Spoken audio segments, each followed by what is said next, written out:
Today we're being joined by Charlie McKinnon, who plays at the Greater Western Victoria Rebels side. Charlie, thanks for coming on, mate. Thanks, Coops. Thanks for having me. Any time. So tell us a bit about yourself, mate. What got you into footy and what type of player you are? So just family, really. My whole family loves footy and that, so just involved from a young age. And then, yeah, probably mainly forward this year and a bit of backline as well. So, yeah, forward or back. And it's obviously being a part of the Rebels. How did that opportunity come about, Charlie, to be a part of the Rebels?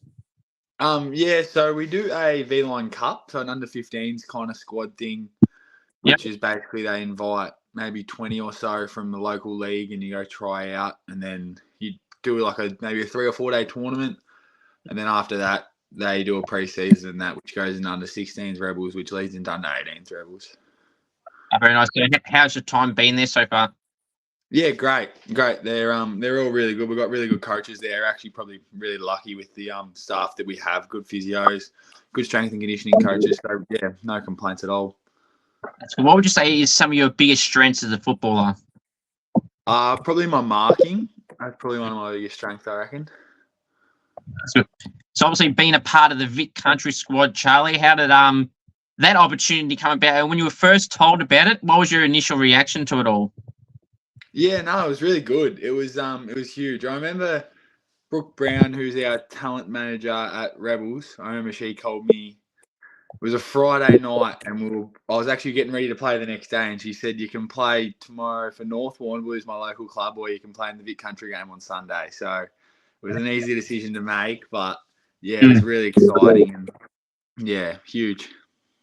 So when you first played, was that last season? It started last year? Yeah, last year. So how was that first game? How are you with nerves, Charlie? Are you nervous type going into any form of games, or did it add any form of different pressure because it was a higher level compared to, say, the size that you're already in, but the next step up? Not really. I'm not too nervous. Obviously, a little bit nervous stepping up a bit of a level. Yeah. But obviously, I had a few of my mates in the squad and knew a lot of the boys. We trained a lot together beforehand, and the coaches you get to know them and they back you in. So not really too nervous. That's right. So that must be so beneficial then for you, Charlie, to have some teammates in another team that you're going to go playing where you play another level up. And then also having some of the guys you play with the Rebels or anyone that you just knew in general. Yeah, exactly. It was really good. Like even on the weekend, I've met a few of the boys from Vic Country last year. You have a chat to them. It's friendships that'll last forever. Yeah, it's a great experience. So obviously playing in the Vic Country side, who are some of the people that you remember that you've either played alongside or against that you either would say some of the best players that you've kind of seen, like you've known they're good, and like, gee, they're actually good the more you're involved in the games?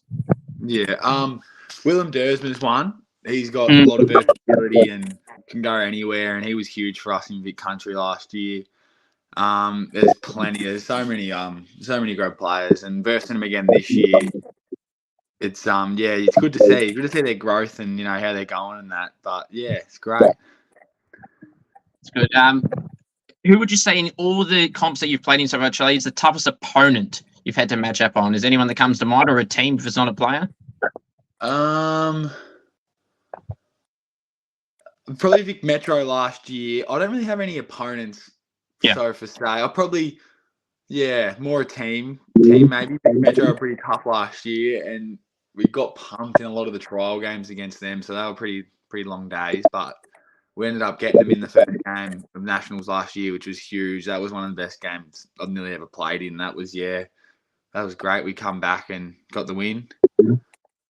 I know that's the good thing. And now, obviously, Charlie, your draft is not this year; it's the year after. So, how's this year been for you? Is this even really a thing that crossed your minds in terms of like the draft being the year after? How do you go about this year when next year it'll definitely ramp up from then, if it hasn't already?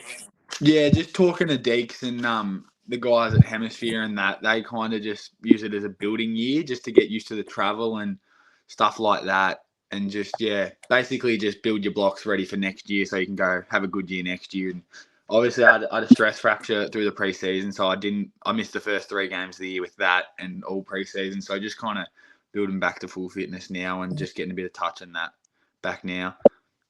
So how frustrating can it be to go through some of those injuries when, especially when it's a long term. I mean, I hear a lot of people say, pre-season, there's always, they don't want to do that. They just want to get out of that and go into games. Now, obviously, you didn't do much of that, as you said, but it was through some of the worst side of things. So how did you go through and balance all that time while being injured? Yeah, it was pretty tough. It definitely gets tiring and a lot of hours in the pool and stuff like that. That gets very repetitive and stuff like. Yeah. Lots of rehab and stuff. Like you can't really stop doing it, but it gets very boring. And then I was back running all January and Feb, and then it come back again, so that hurt. When it comes back, and then you miss the first 3 or 4 rounds of the year. But I probably had good people around me that supported me, and like even in the pool, my brothers made sure to come and get to the pool with me. Made it a lot easier. A lot of friends done it with me as well over summer. Makes it a lot easier when you got people around you that help. Sure. How do you reckon the Reds started so far this season? Probably not our greatest start. I feel like we could be a lot better, and we probably had a couple games that could go either way, and we're just probably losing those 50-50s. Yeah. I reckon, towards the back end of the year, we'll get back Semi Layla, Flynn Penry. We were in Tal coming back in a couple weeks, and Reece Ullman won't be far behind him. Those are some big ins. If you get those 4 players in our side, it's a completely different side, so it'll be huge. That's right. I mean, that's right. If you're having some of your major guys out, whether that's through injuries, suspensions, or through other commitments they have and other type of teams they've been a part of, but it kind of, I suppose, it's a good thing for the guys that probably were on the cast with those guys there, and it kind of sees what you've got in the depth of the squad as well. Yes, it's not ideal, but it's also going to expose some that may not have got a good opportunity. Yeah, exactly. And that's what Dix has kind of put out of it. He said some of the boys that are playing at the moment might not have got to play so early or so many games, especially for a lot of majors as well. It's a great opportunity to get some games into people, and I guess you've got to try and find the positive out of it. That's right, absolutely. Now, you talked about earlier about this year, if you managed to say, there's going to be like was it the development year, basically, building year? So what are some of your goals that you set for yourself, Charlie, this year? Probably nothing major. Just kind of have a good year at the Rebels. Try and get a bit more consistency, and then probably aim for. They have a under-17 futures at the end of the year. That's obviously a goal for basically every bottom major in the talent league. So aim for that, and then that's basically it for me. I tried to keep it pretty simple going into the year. That's very good. That's that game at the MCG on that grand final day, isn't it, or somewhere around that time? Yeah, that's the one. If that moment was to happen for you, Charlie, how cool would it be to run out, let alone on a grand final day, but on the MCG as well? That'd just be a pinch me moment, I'm sure. Yeah, it'd be massive, I reckon. It'd be definitely be great to have that, to get to run out the G, and especially grand final day. Like, it's kind of like a childhood dream, really. That's right, exactly. No matter the stakes of, I mean, and then of course that game itself that you'd be on, forgetting about the day and the ground. I mean, you're against the best, and they're the games where some people, they may not have the best of seasons. They just have that one good game because that's where everyone's eyes are on that day for obvious reasons. And you could have players, I know people that got drafted off, being best on ground in that game. So all it could take is having a good game in that game. Yeah, that's exactly right. And you just got to play good when everyone's watching, I guess. And that's probably is when everyone's watching, when a lot of the players for next year's draft will be there. So, it'd be a great experience if we get there. But I guess we'll just take it week by week at the moment and keep aiming for that. Right. Which AFL team or AFLW team do you support? I'm a St Kilda fan. So not going too great so far, but hopefully we can get there.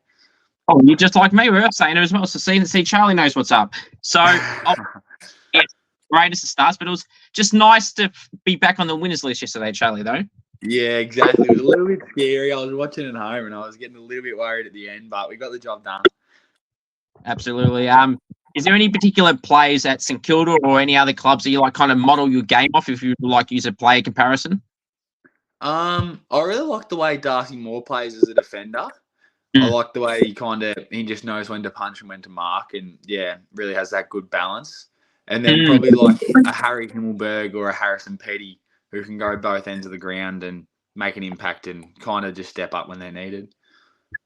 So there's definitely some good options for sure.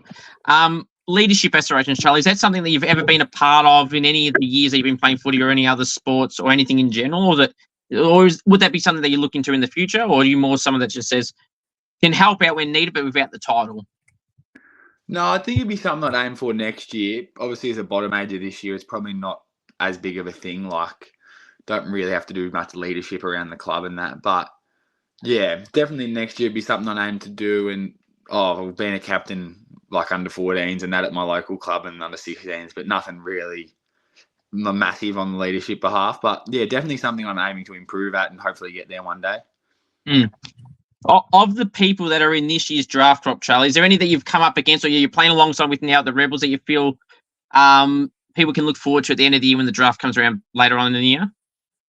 I haven't played with him yet, but I've watched a bit from their school footy game, and I'm excited to play with Semi Layla towards the end of the year. I reckon he'll be one that goes under the radar. Well, not even under the radar. I reckon he'll be a great player. And, yeah, pretty much got everything you can ask for from a footballer. So he'll be one to look out for, I reckon, in a couple of years' time in the AFL. For sure. Obviously, there's obviously guys at the clubs, as you just kind of hinted there, not so much with Sam, but just in general, there's always players, Charlie, that fly under the radar a little bit. So who's some players of the Rebels that you feel that do fly under the radar a little bit and don't get talked about as much as you feel that?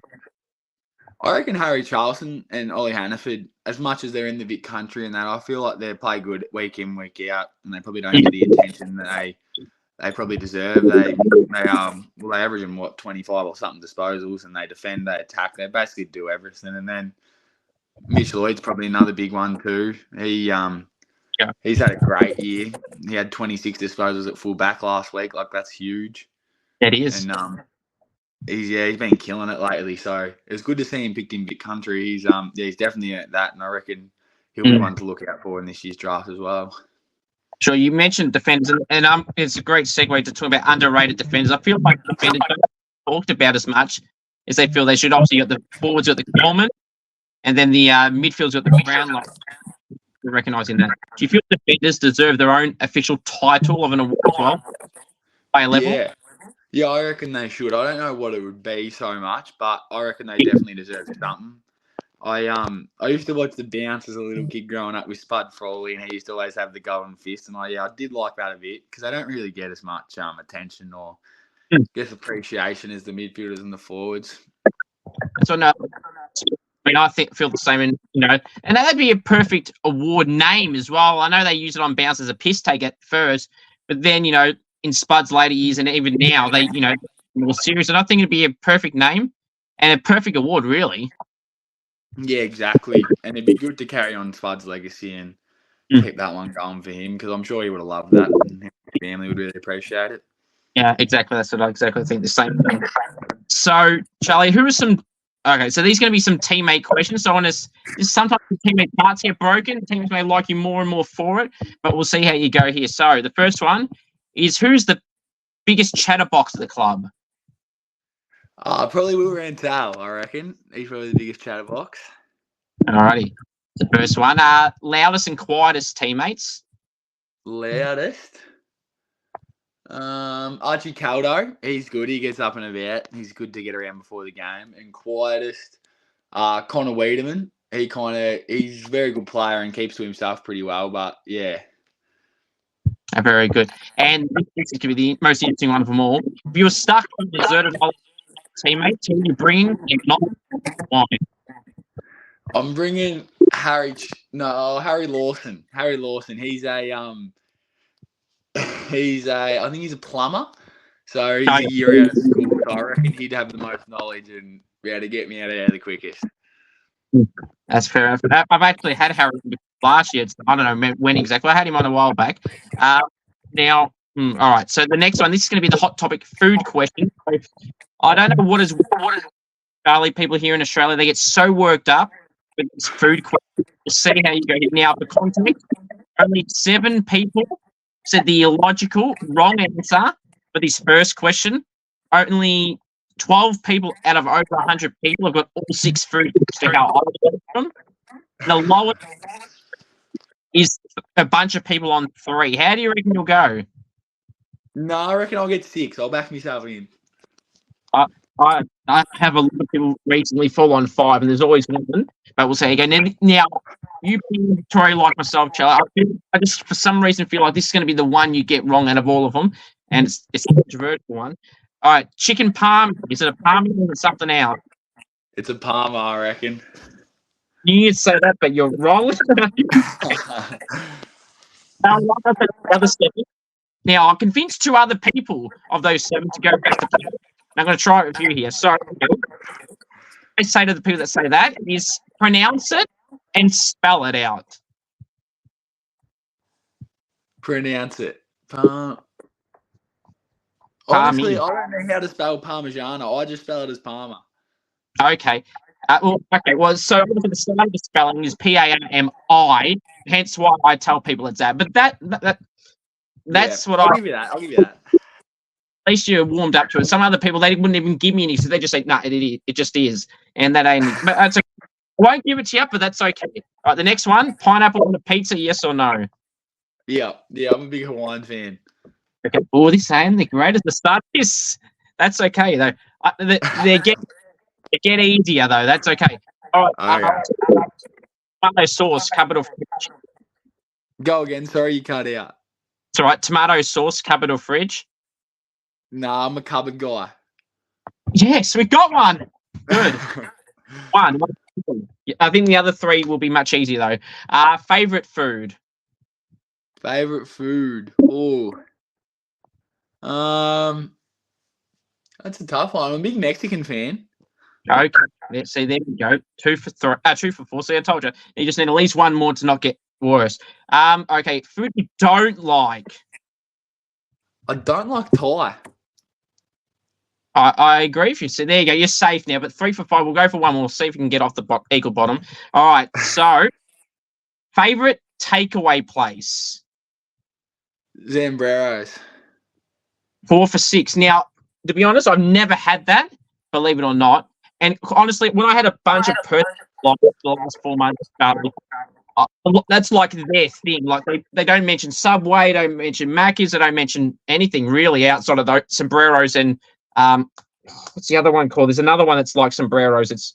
I don't know what it's called. I've had a brain fade, but anyway, there's something similar type, right? And it's the only 2 things that they ever mention. GYG, that's the one they mentioned. They're the only 2. Yeah, when I first told people don't know what sombreros is, you should have seen their jaw dropped. But now I'm fully equipped as to what it is. I always knew the name, I just didn't know what it was associated with. But they let me know, so now I'm fully equipped to what it is. So, what's your go-to order at sombreros? My go-to, I normally get a burrito with chicken and rice and nachos with some guacamole. Fair enough. So 4 for 6, but you did well. So you're out of that spot that you started in. So that's good. All right. So have you ever had any AFL or AFLW player interactions as a fan that are either memorable or forgettable? Nick Rewalt. He was a St Kilda fan. He's always one of my he's probably one of my favourite players ever. And I remember it might have been 5 or 6. And yeah, I remember meeting him. He was really nice and got a photo, got a signed jumper and that. And yeah, always remembered that one. That's right. That's a great choice. That is my answer as well, believe it or not, is the favourite of all time pretty much. So Rui, I met him a few times as well. Fun fact too, I actually met him, I actually won a competition so long ago. It was probably, he was playing at the time, so obviously a while ago now. Probably 10 years ago. It was a captain's run. You know, they do it at Marvel every year or whatever. They have all the captains there.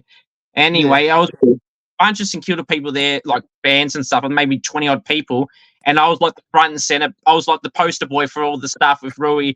He was in the front of the photo side by side when they put clips up of them talking to me and him. So that was pretty cool. I met him months before that and after that, but that was a pretty cool one. And it's fantastic. Yeah, he's a great guy. I really like him. And trust me, one more on that with Rewalt. There's only 3 people that are retired that I actually got upset and I wouldn't say I cried, but got teary. Was Nick Bob, Lenny Hayes, and when the 3 guys that retired at once, Cozzy, Milne, and Blake. That was the only time. Any other time, never have. But that was the hard one. But anyway, here we are. Now, All right. So, what is your favorite app on your phone? Probably Snapchat. Fair enough. That's clearly a common answer. Yeah. That Instagram or Facebook with people, or sometimes won't be surprised if people say YouTube these days. That seems to get a few. Yeah. All right. All right. Game day superstitions. Do you have any game day superstitions that you do? Oh, I wouldn't say superstitions, but I normally go for a bit of a routine in that.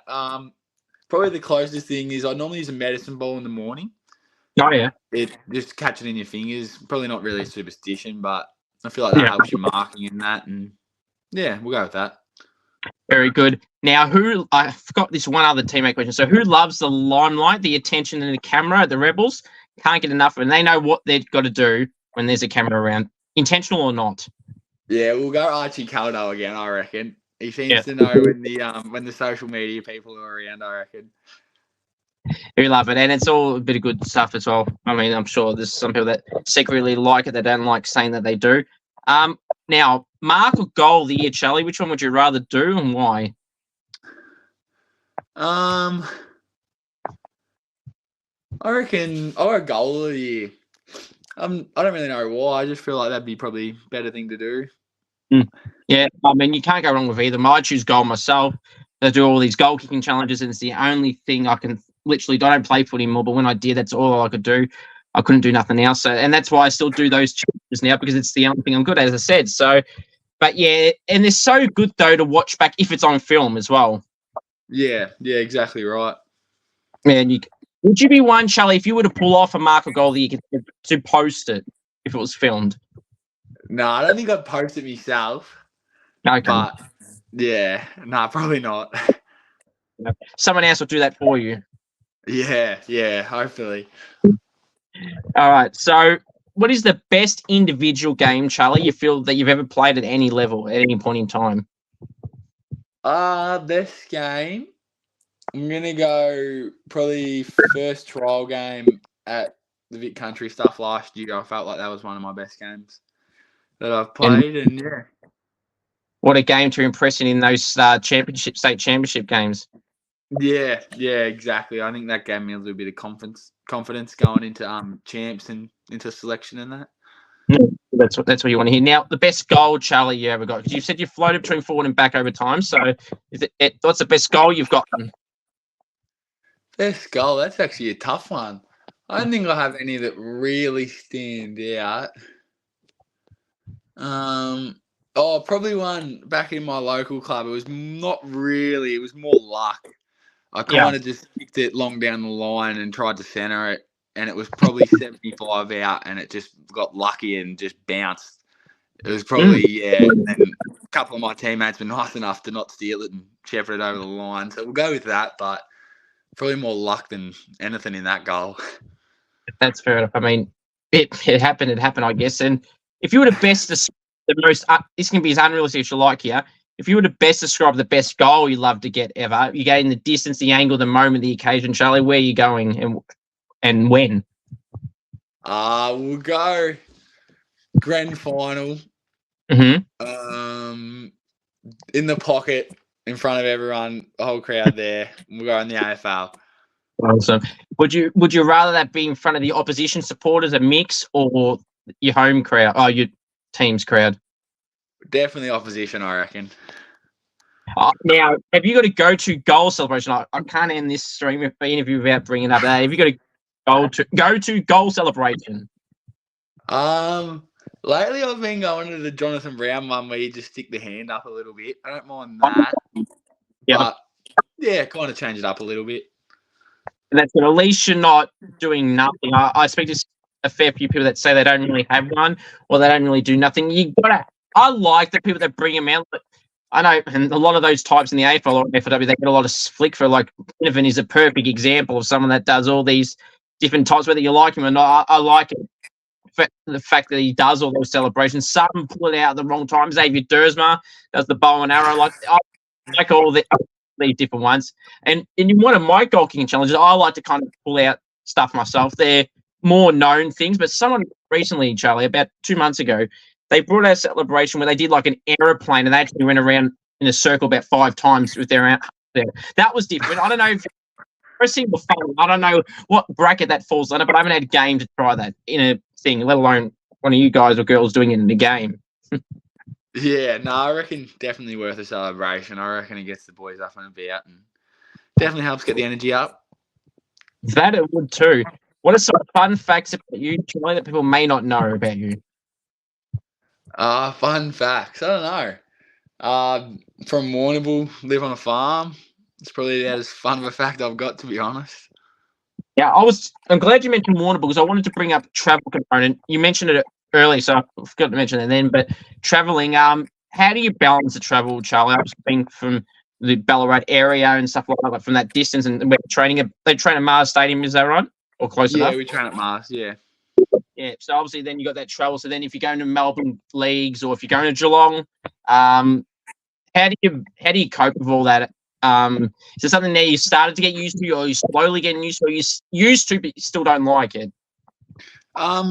Yeah, it definitely takes a toll on you. I'm probably a bit lucky that last year making the 16s Vic Country, we done a lot of travel, and then with going to Ballarat, we had to train every Thursday with the Rebels as well. So I've been used to going on a Thursday. It's just kind of getting that extra trip on a Saturday now and getting used to sitting in a car for a couple of hours and then having to get up and play, which is a little bit different. But like this week we had school footy on Wednesday. We had to go to Melbourne.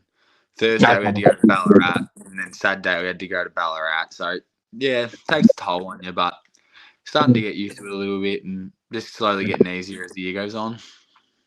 And then that just probably proves that, especially in your case and everyone in those travel spots, how valuable those home games truly are. They say about the home ground advantage and stuff like that, but this has taken a home ground advantage to a whole nother level in a way because you don't have to go 2 hours potentially like you do with the away ones.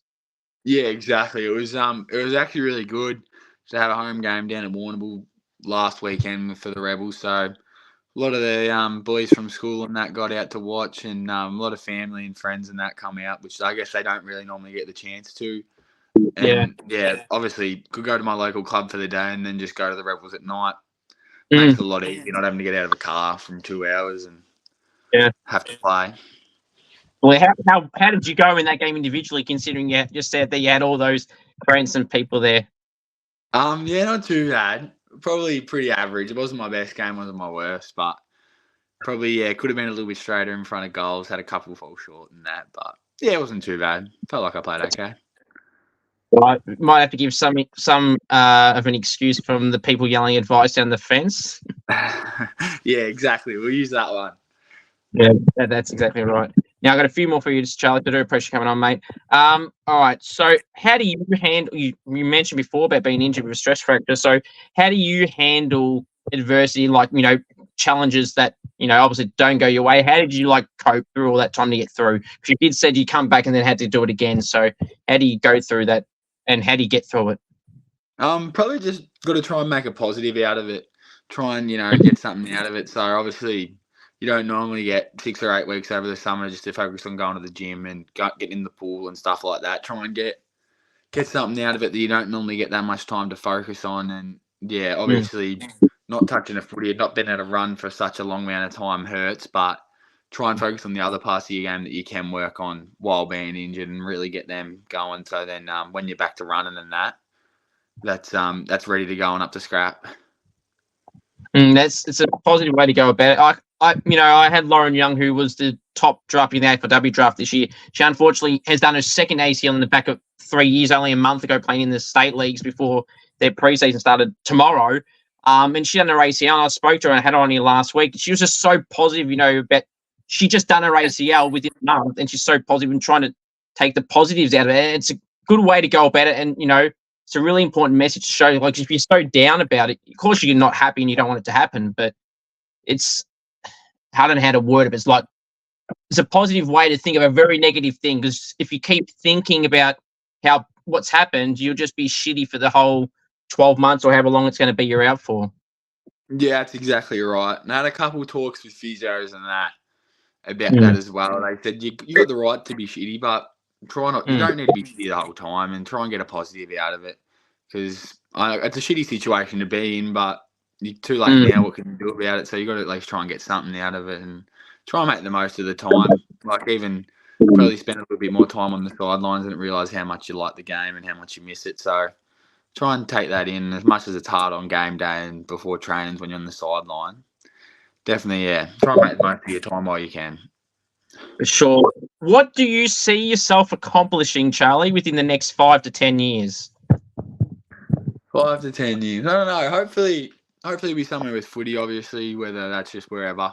As long as have a crack and, go as far as I can, I'll be happy and with that. And then, 5 to 10 years, hopefully have a job. And I don't really know what I want to do at the moment. So hopefully, have something figured out, have something, whether it's uni, whether it's tradie, whether it's anything like that, have something like that planned or, just something ready to go.